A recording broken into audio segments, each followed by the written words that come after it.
하나님 말씀 보겠습니다. 하나님 말씀 요한복음 19장 38절로 42절까지 말씀입니다. 요한복음 19장 38절로 42절까지 말씀. 자, 찾은 줄 알고 제가 말씀 모두 돌리겠습니다. 아리마대 사람 요셉은 예수의 제자이나 유대인들이 두려워 그것을 숨기더니 이 일 후에 빌라도에게 예수의 시체를 가져가기를 구하매 빌라도가 허락하는지라 이에 가서 예수의 시체를 가져가니라. 일찍이 예수께 밤에 찾아왔던 니고데모도 모략과 침향 섞은 것을 100리트라쯤 가지고 온지라. 이에 예수의 시체를 가져다가 유대인의 장례 법대로 그 향품과 함께 세마포로 쌌더라. 예수께서 십자가에 못 박히신 곳은 동산이 있고 동산 안에 아직 사람을 장사한 일이 없는 새 무덤이 있는지라. 이날은 유대인의 준비일이요 또 무덤이 가까운 고로 예수를 거기 두니라. 아멘.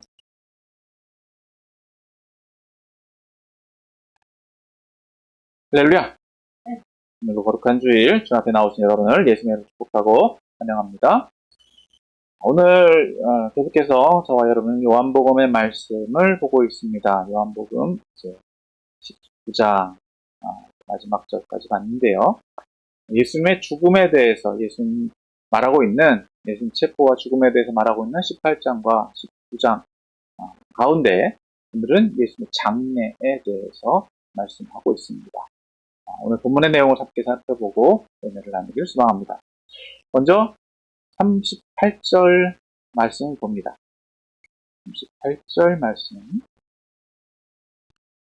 38절 말씀 같이 봅니다. 시작. 아리마대 사람 요셉은 예수의 제자이나 유대인이 두려워 그것을 숨기더니 이 일 후에 빌라도에게 예수의 시체를 가져가기를 구하매 빌라도가 허락하는지라. 아달락에서 우리가 무엇을 봤느냐? 예수님이 돌아가셨다라는 것까지 우리가 봤죠. 예수님이 돌아가셨다, 완전히 죽으셨다, 그리고 그것을 확인한 사람이 있다라는 것까지 봤어요. 즉 예수님의 증인이 있다, 예수님의 죽음에 대한 증인이 있다라는 것까지 봤다면 이제는 예수님이 돌아가신 것을 확증하는 사건이 무엇이냐? 바로 예수님 장사 지내는 것이죠. 예수님이 돌아가셨다, 그 증인이 있다, 거기서 끝나는 것이 아니라 완전히 죽으셨다라고 하는 것을 입증하는 사건이 뭐냐? 요즘 장례하는 거예요. 장례를 지내버리는 거죠. 그 사건을 이제 오늘 38절에서 42절까지에 더 말씀해주고 있는 것입니다. 그래서 오늘 본문에서는 큰 두 명의 인물, 크게 이제 두 사람이 등장하는 것을 볼 수 있는데, 먼저 38절에서는 아리마대 사람 요셉이라는 인물이 나오고, 또 39절에서는 니고데모라는 인물이 나옵니다. 우리가 38절 말씀을 읽은 것처럼 이 38절 아리마대 사람 요셉은 예수의 제자라고 말하고 있습니다. 그런데 우리가 아는 바와 같이 이 예수님의 제자는 12명으로 알고 있습니다. 그러면 이 제자라는 의미는 뭐냐? 즉 예수님을 따랐던 사람을 의미한다라고 볼 수 있죠. 예수님을 믿는 사람, 예수님을 믿기로 작정한 사람, 또 예수님 말씀에 부응해서 예수님 말씀대로 살기로 결단한 사람이다라고 말씀할 수 있습니다. 그런데 이 사람이 왜 드러나지 않았느냐? 드러나지 않은 이유는 바로 유대인이 두려워라고 말하고 있는 거예요. 유대인이 두려웠기 때문에 예수님에게 예수님의 제자인 것, 즉 다시 말해서 다른 제자들도 이 아리마대 사람 요셉도 예수의 제자인 것을 알았을 거다라고 하는 거예요. 그러나 스스로 그것을 드러내지 못했다라는 것이죠. 그러면 이것이 빌미가 될 수 있는 거예요. 다시 말해서 다른 제자들에게 있어서 이 아리마대 사람 요셉은 감춰져 있는 사람, 그 사람들은 다 알지만 다른 이들에게는 숨겨진 사람이라고 볼 수 있는 겁니다. 즉 그런데 다시 말해서 이 사람이 왜 감춰져 있었느냐? 왜 스스로가 자신이 예수님의 제자라는 것을 드러내지 못했느냐? 유대인이 두려웠다라는 거죠. 즉 여기서 유대인이 두려웠다라고 하는 이유를 다시 한번 찾아본다면 이 사람은 산헤드린 공회의 의원이에요. 사회 지도층이라는 거죠. 바리새인이면서도 지금 예수님을 십자가에 못 박게 한 공회원이었다라고 하는 거예요. 자, 물론 이 사람이 지금 그 공회에 공회에 참석해서 예수님을 십자가에 못 박는데 동참했는지 그 내용은 오늘 본문에 나오지 않습니다. 하지만 이 사람이 지금 이렇게 등장하고 있는 것은 이전까지는 숨겨졌던 것, 즉 이 본문을 쓰고 있는 요한에게 있어서는 이 사람이 이렇게 감춰져 있었던 것이 어떤 부정적인 요소로 작용할 수 있지만, 자, 지금 이 사람은 지금 무엇을 하고 있느냐? 이 일 후에, 즉 예수님 십자가에 달려 돌아가신 후에 이 사람이 하고 있는 일, 빌라도에게 예수의 시체를 가져가기를 구하며, 즉 예수님이 십자가에서 돌아가신 그 이후 이제 그 시신을 유대인 지도자들이 그곳에 두지 않고 어떻게 처리를 해라 라고 요청을 했던 거죠. 그러면 예수님의 시신을 수습해야 돼요. 물론 다른 두 강도, 다른 사람들의 시신이 어떻게 수습되었는지는 우리가 알 수 없습니다만, 당시의 상황을 본다면 십자가에 달려 죽은 이 시신들에 대해서는 로마인들의 상황이라고 한다면 그곳에서 내려오지 않도록, 즉 그들은 십자가에 달린 사람들은 십자가에서 죽도록 내버렸다라는 거예요.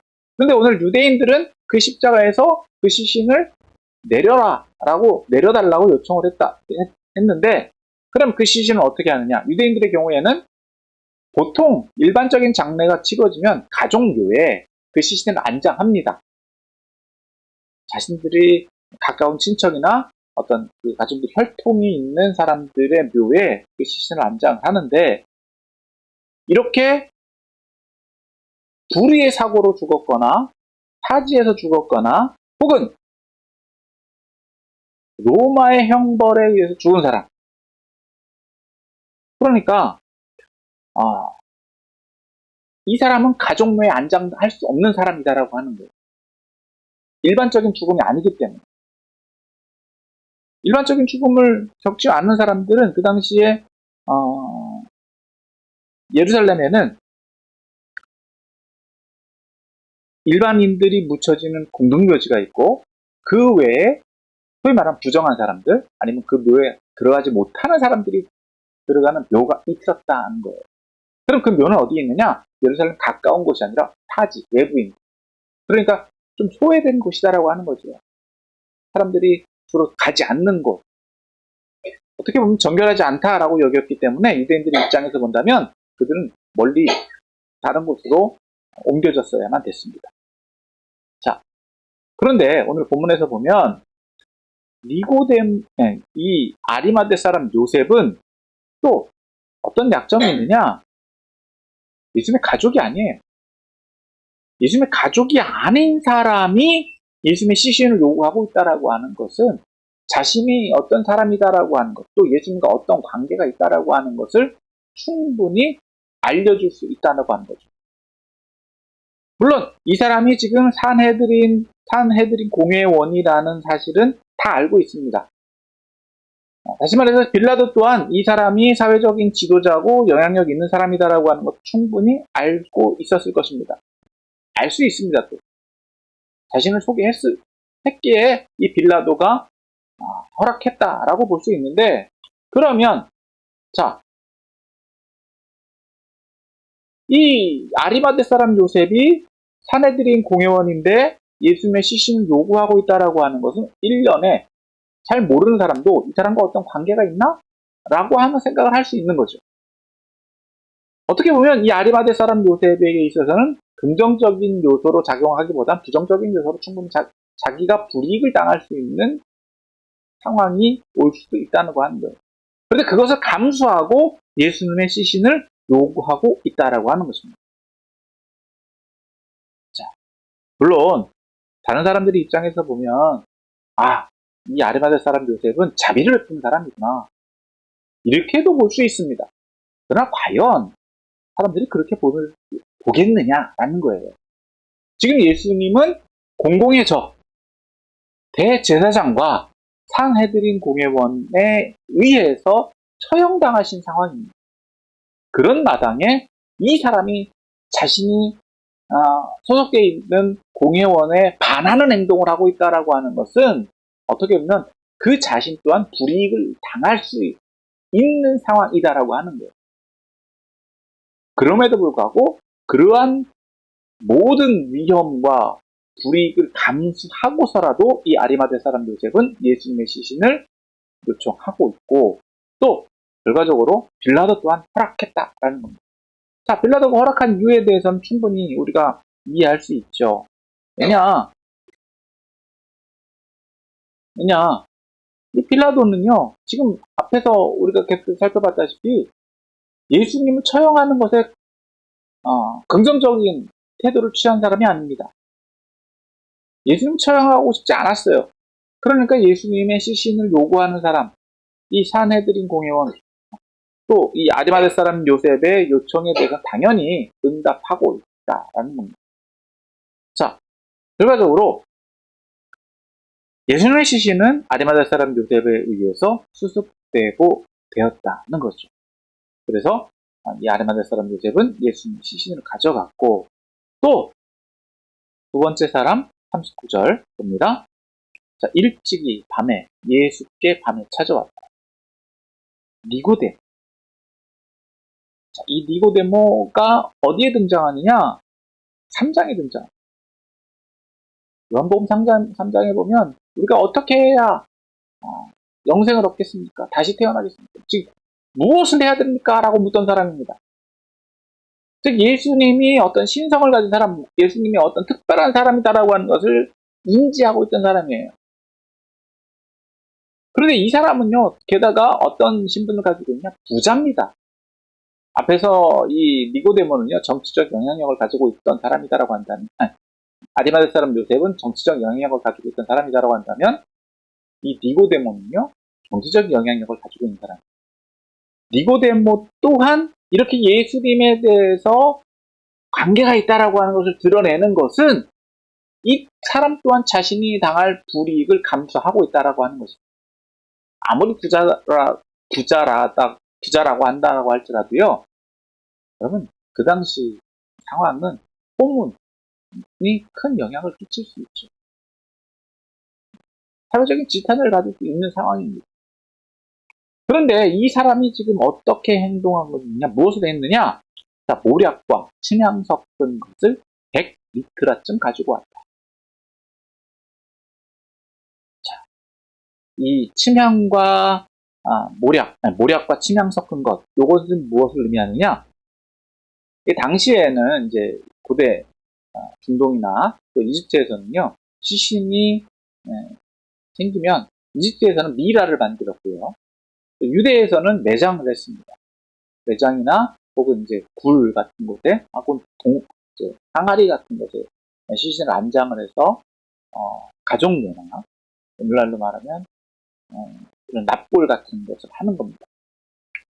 그런데 시신이 급격하게 부패를 하잖아요.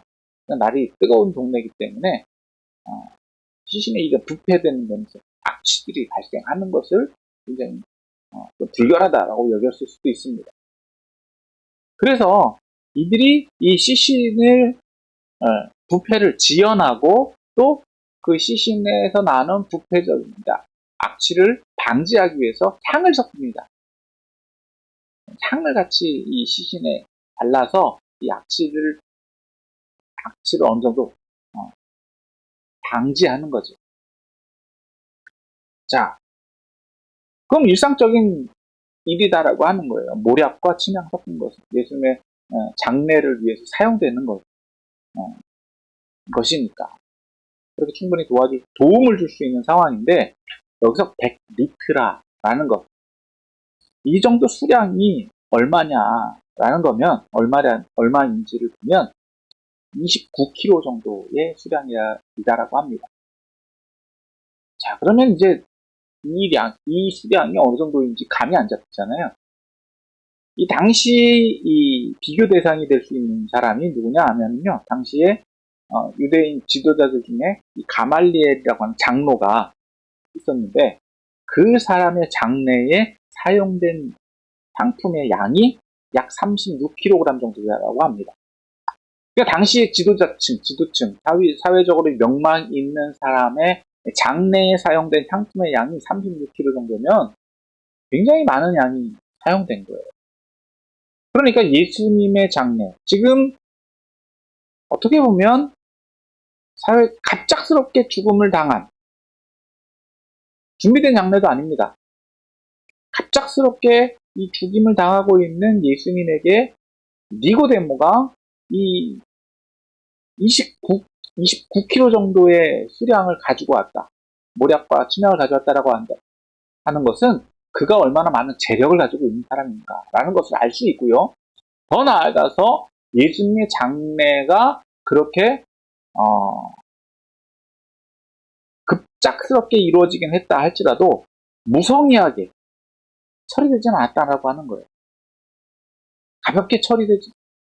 가볍게 진행되었다라고 볼 수는 없다는 것입니다. 그러니까 정성껏 최고의 것으로 지금 처우가 되고 있다는 거예요. 자, 정리하자면 지금 예수님이 사형당하신 상황입니다. 불명예스럽게 돌아가신 상황이죠. 그런데 앞서 예수님의 죽음은 가장 영광스러운 죽음으로 우리는 이해할 수 있고요. 또 더 나아가서 장례 또한 어떻게 되고 있습니까? 오늘 40절에 말하고 있는 것처럼 이에 예수의 시체를 가져다가 유대인의 장례법대로 그 향품과 함께 세마포로 쌌더라. 즉 정상적인 장례가 진행되고 있다라고 하는 거예요. 그러니까 예수님이 모든 것들을 갖춰서 이 모든 장례가 진행되고 있다는 겁니다. 불명예스러운 상황이 영광스러운 상황, 존경받는 상황, 그리고 합법적인 장례 절차를 갖춰서 진행되고 있다는 겁니다. 그냥 십자가에 달려 돌아가셨으니까 그곳에서 머물러 계신 것이 아니라 그 시신이 온전히 수습되어서 그리고 모략과 침향을 통해서 그 시신이 완전히 정리가 돼서 오늘 본문에 말하고 있는 것처럼 세마포로 싸서 유대인의 온전한 장례법대로 급작스럽지만 절차는 온전히 갖추어서 그 시신이 수습되고 장례가 치러졌다라고 하는 거예요.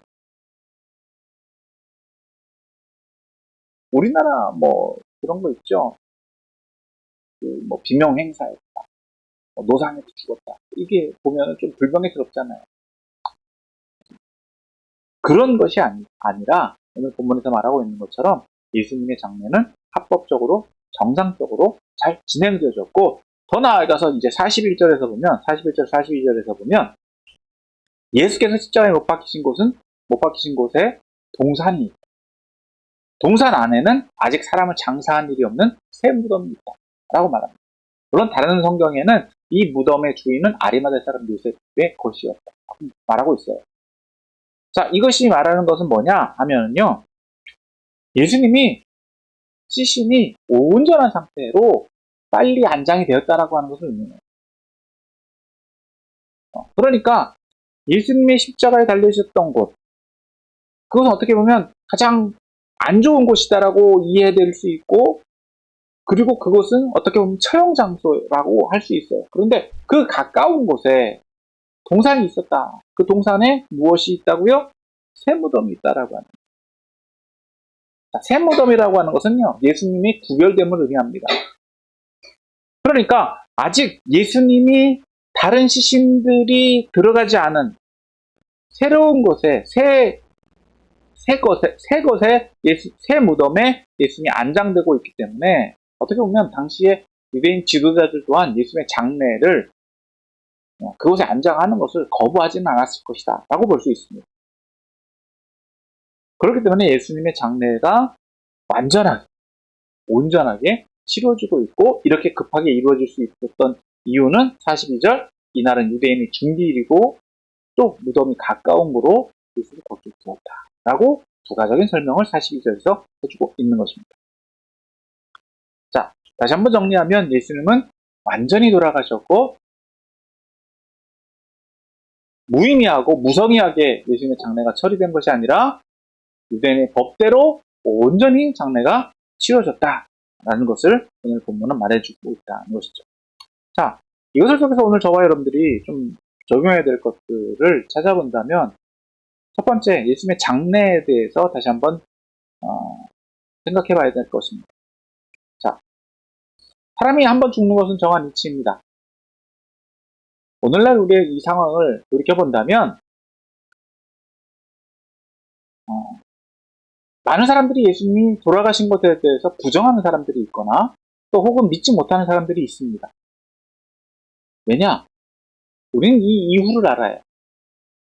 예수님이 단순히 돌아가셨다라고 하는 것에서 그쳐지는 것이 아니라 우리가 이제 앞으로 보게 될 내용, 그것을 이해하기 위해서는 이 예수님의 죽음이 확정되어야 됩니다. 즉 예수님의 죽음이 단순히 실신도 아니고 단순히 사람들의 오해도 아니고 환상이 아니다라고 하는 것을 오늘 본문은 확증하고 있다는 거예요.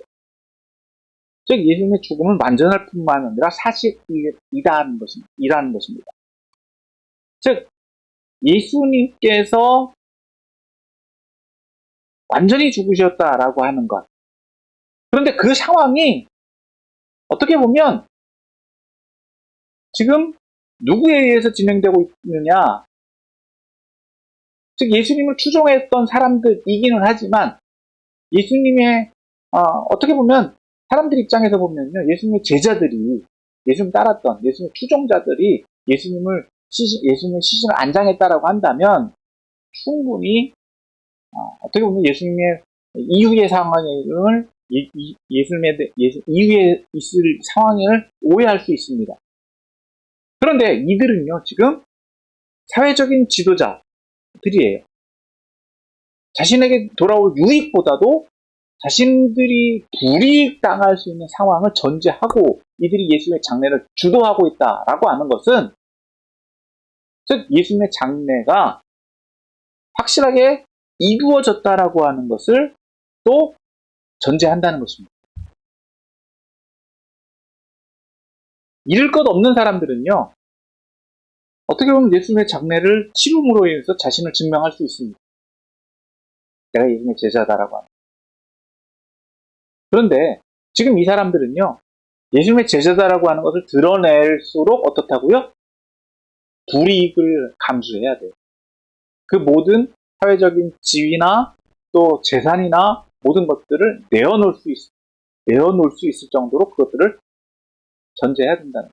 그걸 감수해야 된다는 거예요. 자, 다시 말해서 여기서 좀 더 우리가 두 번째 적용할 것은 이 두 사람입니다. 아리마대 사람 요셉과 니고데모. 앞서 말한 것처럼 이 사람들은 사회적인 지도자예요. 그리고 부자입니다. 아리마대 사람 요셉 같은 경우는 유대인을 두려워했습니다. 사내들의 공회원에 자기가 소속되어 있는 자기의 어떤 지위, 권한, 또 그런 사회적인 지도자로서 인정받고 있는 것들, 그리고 그런 공회원들이 어떻게 예수님을 보고 있는지 너무나도 잘 알고 있었기 때문에. 더 나아가서 니고데모의 경우 같은 경우는 부자였기 때문에 자신들의 모든 것들을 내놓을 수 있어야 돼요. 자, 그런데 지금 이들이 행하고 있는 것은 뭐라고요? 예수님을 열심히 추종하고 예수님 따라다녔던 제자들이 있었습니다. 12명이나 되고요. 70명이나 되는 제자들, 또 예수님을 일일이 매일 따라다녔던 500명이나 되는 사람들이 있었다라고 볼 수 있어요. 그런데 지금 다 어디 갔느냐는 겁니다. 예수님이 완전히 돌아가셨을 때 그 자리에서 예수님의 시신을 수습하고 있는 사람들은요, 예수님이 살아계실 때 오히려 자신이 예수님의 제자라고 하는 것을 드러내지 못했던 사람, 또 예수님의 가르침을 받았지만 실제로 그 가르침을 따르는 것이 어렵다라고 생각해서 예수님을 떠났던 사람, 하지만 예수님을 드러내놓고 믿지는 못했지만 그래도 이 사람들은 어떤 사람들이냐? 오늘날 우리가 말하기는요, 믿음이 연약한 사람이다 라고 볼 수 있는 거죠. 어떻게 보면 썬데이 크리스찬, 아, 저 사람은 그냥 형식적인 믿음생활 하는 사람들이야. 그러나 지금 이 사람들이 행하고 있는 것은 뭐냐? 실질적인 도움, 실질적인 행동을 하고 있다는 거예요. 예수님에 대한 헌신, 자신의 불이익을 감수하고 예수님의 시신, 예수님을 위해서 행동하고 있는 모습이다라고 하는 것입니다. 그것은 예수님의 가족에게도 도움이 돼요. 예수님의 가족들은요, 영향력을 행사할 수 없습니다. 그 가족 또한 지탄을 받을 수 있어요. 그런데 이 사회적인 지도자가 또 경제적인 영향력 있는 사람이 모든 것들을 감수하고서 이 예수님을 위해서 행동하고 있었기 때문에 예수님의 장례는 무사히 마칠 수 있었다라는 것입니다. 자, 이처럼 오늘날 저와 여러분들은 어떤 믿음 생활을 하고 있냐는 것입니다. 나 믿음 좋다! 나 믿음 좋아! 나 열심히 믿어! 내 믿음은 이래! 라고 하지만 실제 상황에 있어서 내가 나의 믿음, 하나님을 위해서 내가 헌신하는 태도, 나의 불이익을 감수하고서라도 정의를 행할 수 있느냐는 겁니다. 사회적 타협, 사회적인 눈치를 보지 않고 공정한 하나님의 뜻을 이룰 수 있느냐는 거예요. 지금 아리마대 사람 요셉과 니고데모는요, 지금 그것을 감수하고 자신의 모든 것들을 걸었다라고도 볼 수 있는 거예요. 이와 같은 일들이 오늘 저와 여러분들에게 있어야 될 줄 믿습니다. 이들이 지금 하나님께서 이들을 이러한 사회적인 지도자와 경제적인 부유를 이들에게 허락하셨던 것은 이때를 위함이다. 다시 말해서 오늘 저와 여러분들도 사회적인 지도자나 사회적인 영향력을 있는 사람들의 자리로 하나님 허락하실 수 있어요. 그것은 하나님이 그때를 위해서 우리를 사용하기 위해서다라고 하는 거예요. 그러니까 일방적으로 우리가 부자가 되면 안 되고 우리는 항상 낮은 자리에 있어야 되고 나랑 연약한 자리에 있어야 된다라는 것이 아니다라는 거 아니에요. 나를 하나님께서 어떻게 사용하실지 우리는 알 수 없습니다. 그러니까 하나님께서 사용하실 수 있는 준비, 하나님의 필요에 쓰임받을 수 있는 준비가 되어 있어야 된다라고 하는 거예요. 나에게 주신 것이 무엇인지 우리는 알 수 없습니다. 그렇기 때문에 오늘 저와 여러분들은요, 항상 최선을 다해 나에게 주어진 것이 무엇인가. 그리고 그때 쓰임받을 때는요, 세상과 타협할 수 없는 겁니다. 그것을 지키기 위해서가 아니라 내가 하나님 앞에 쓰임받기 위해서 나를 그 자리에 두신 거예요. 에스더를 페르시아의 바사의 왕비로 만드신 것은 이때를 위해서다라고 합니다. 불의한 세상 가운데서 하나님의 공의를 이루도록 그 쓰임을 하나님께서 우리에게 허락하고 계실 줄 믿습니다. 자, 오늘 말씀 정리합니다. 오늘 본문은요, 예수님의 장례에 대해서 말씀하고 있습니다.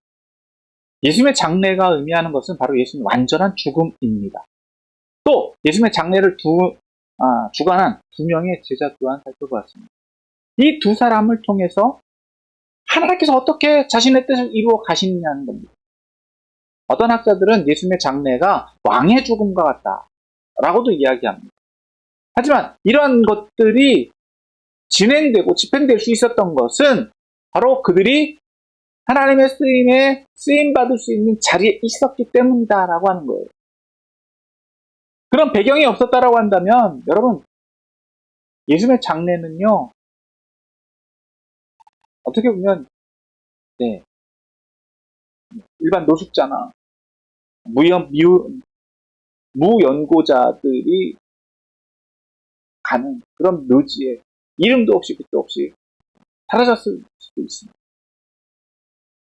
그러나 이러한 전제가 되어 있었기 때문에 예수님의 이후의 상황들이 더 값지게 드러날 수 있는 밑거름이 되는 줄 믿으시기 바랍니다. 그렇기 때문에 오늘 저와 여러분도요, 이들 또한 예수님의 장례를 주관하고 있는 이들 또한 예수님의 죽음에 대한 증인이 된다라는 겁니다.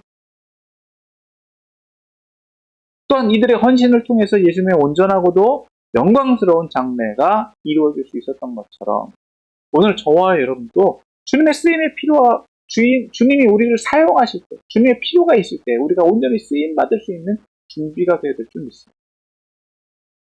그리고 그러한 쓰임을 받는 것이 얼마나 큰 영광입니까? 온전히 그렇게 쓰임받을 수 있는 저와 여러분들이 다 되시기를 예수님께 축원합니다.